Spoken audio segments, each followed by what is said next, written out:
হ্যাঁ, আমি 3-4 ঘন্টা পরে চিকেনগুলা এখন একটু কোট করে নিতেছি। এখানে একটু ময়দা আর কর্নফ্লাওয়ার, একটু অরিগানো আর লবণ দিয়ে মাখায় নিচ্ছি। এই যে ঝাল ঝাল চিকেনগুলা, এই যে মরিচ, ধনে পাতাও আছে, সব মরিচ না।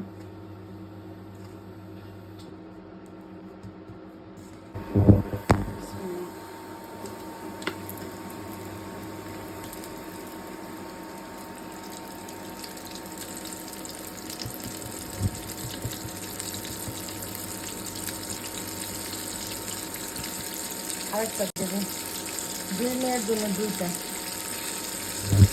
আমার জন্য পরে দিচ্ছি।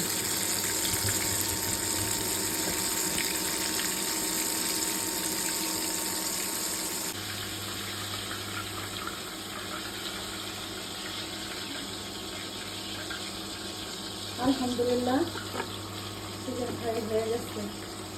না তোমরা খাও।